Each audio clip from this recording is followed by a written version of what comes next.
యోగాతో శారీరక మానసిక ప్రశాంతతతో పాటు ఆరోగ్య ప్రయోజనాలు కలుగుతాయని, ప్రతి ఒక్కరూ యోగా చేయడం వలన శారీరక ఒత్తిళ్లను అధిగమించవచ్చునని నగరపాలక సంస్థ అదనపు కమిషనర్ పిఎం సత్యవేణి పేర్కొన్నారు. శుక్రవారం ఉదయం స్థానిక జేకే గార్డెన్స్లో నగరపాలక సంస్థ, జిల్లా ఆయుష్ శాఖ సంయుక్త ఆధ్వర్యంలో 10వ అంతర్జాతీయ యోగా దినోత్సవ కార్యక్రమాన్ని ఎంతో ఘనంగా నిర్వహించడం జరిగింది. ఈ సందర్భంగా నగరపాలక సంస్థ అదనపు కమిషనర్ పిఎం సత్యవేణి మాట్లాడుతూ, యోగా అంటే కేవలం శారీరక శ్రమ మాత్రమే కాదని, శ్వాస వ్యాయామాలతో కూడుకొని మనుషులలో ఉన్నటువంటి ఒత్తిడిని, ఆందోళనను తగ్గించేందుకు ఎంతో ఉపయోగపడుతుందన్నారు. 2014 సంవత్సరం నుంచి ప్రతి ఏడాది అంతర్జాతీయ యోగా దినోత్సవ కార్యక్రమాన్ని ఎంతో ఘనంగా నిర్వహించుకుంటున్నామని అన్నారు. ప్రతి ఒక్కరూ యోగా చేయవచ్చునని, ఎవరికి ఎటువంటి పరిమితులు లేవని అన్నారు. దేశ ప్రధాని పిలుపు, విజ్ఞప్తి మేరకు ఐక్యరాజ్య సమితి ఆధ్వర్యంలో అద్భుత ఫలితాలను ఇచ్చే యోగా ఇప్పుడు విశ్వవ్యాప్తం అయ్యిందని చెప్పారు. ఇందుకు మన ప్రధాని నరేంద్ర మోడీ ఎనలేని కృషి చేశారని పేర్కొన్నారు. ప్రతి ఒక్కరూ యోగా అభ్యాసన ద్వారా తమ ఆరోగ్యాన్ని మెరుగుపరుచుకోవాలని కోరారు. కరోనా వంటి విపత్కరమైన పరిస్థితుల్లో యోగా సాధకులు కరోనాని జయించిన సందర్భాలు మనం చూడడం జరిగిందన్నారు. యోగా సాధన వలన ఉద్యోగ, మానసిక, వ్యక్తిగత ఒత్తిళ్లను జయించవచ్చునని పేర్కొన్నారు. కమిషనర్ ఆధ్వర్యంలో నగరపాలక సంస్థ పరిధిలో గల ప్రతి పాఠశాలలో విద్యార్థులకు యోగా కార్యక్రమాలు నిర్వహించడం జరుగుతుందన్నారు.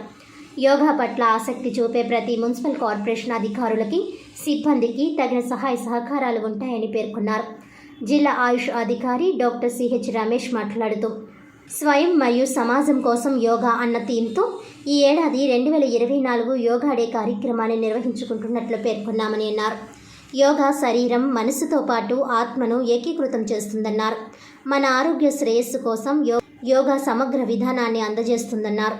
ఇది మన వేగవంతమైన జీవితాలకు శాంతి మరియు ప్రశాంతతను అందిస్తుందన్నారు. ఈ సందర్భంగా పలువురు యోగా సాధకులను మెమోంటోలను అందించి ఘనంగా సత్కరించారు. ఈ కార్యక్రమంలో జిల్లా ఆయుష్ అధికారి డాక్టర్ సిహెచ్ రమేష్, జిల్లా క్రీడా అధికారి డిఎంఎం శేషగిరిరావు, ఇతర జిల్లా అధికారులు, విద్యార్థులు తదితరులు పాల్గొన్నారు.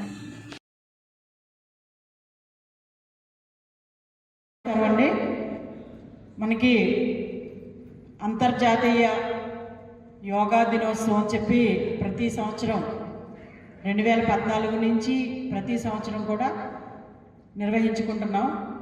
మొత్తం దేశమంతా మన ప్రధానమంత్రి గారు నరేంద్ర మోడీ గారు యొక్క చొరవతో ఈ కార్యక్రమం స్టార్ట్ అయింది. మరి ఇప్పుడు ఈ జాతీయ దినోత్సవం వల్ల ఇప్పుడు అంతర్జాతీయంగా కూడా యోగాకి ప్రాముఖ్యత చాలా పెరిగింది, అవేర్నెస్ వచ్చింది. ఇది ఎప్పుడో పూర్వకాలంలోనే మన పూర్వీకులే స్టార్ట్ చేశారు. కానీ ఇప్పుడు ఈ యొక్క యోగా ప్రాధాన్యత ఏంటనేది అర్థమవుతుంది అందరికీ. కరోనా టైంలో కూడా చాలామందికి అర్థమైంది. ఎవరైతే యోగా చేస్తున్న వారు ఉన్నారో వారికి కరోనా పెద్దగా ఎఫెక్ట్ అవ్వలేదనేది అప్పుడు మనకి అందరూ తెలియజేశారు, డాక్టర్స్ కూడా. అదేవిధంగా ఇప్పుడు ఉన్న జాబ్ ఒత్తిడులు కానీ లేదా పర్సనల్ ఒత్తిడులు కానీ అన్నీ తట్టుకొని ఆరోగ్యపరంగా మనం నిలబడాలంటే యోగా చాలా అవసరం అనేది కూడా ఇప్పుడు మనకి తెలుస్తూ ఉంది. కాబట్టి మనము ప్రతి సంవత్సరం యోగా దినోత్సవం రోజు మాట్లాడుకోవడమే కాకుండా అందరూ కూడా ఎంకరేజ్ చేయాలి.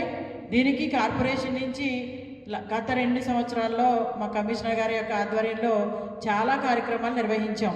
ప్రతి స్కూల్లోనూ కూడా యోగా నేర్పించాం. కార్పొరేషన్ తరఫున ఒక కార్యక్రమంలో పెట్టుకుని, ఒక డ్రైవ్లో పెట్టుకుని చేయించారు. మా సార్ అయితే స్కూల్ పిల్లలందరికీ నేర్పించారు. మా వంతు మేము సహకారం ఇస్తున్నాము. ఇంకా ఉత్సాహవంతులు ఎవరైనా ఉంటే, ఏదైనా అవసరమైతే యోగాకి సంబంధించి మీకు ఎలాంటి అవసరమైనా కార్పొరేషన్ని సంప్రదించవచ్చు. మా సైడ్ నుంచి మీ ఇవ్వాల్సిన సహకారం ఇస్తాము. అందరూ కూడా ఈ యోగాని సద్వినియోగం చేసుకోవాలి. ఈ ఒత్తిడి నుంచి బయటపడాలి, ఆరోగ్యంగా ఉండాలని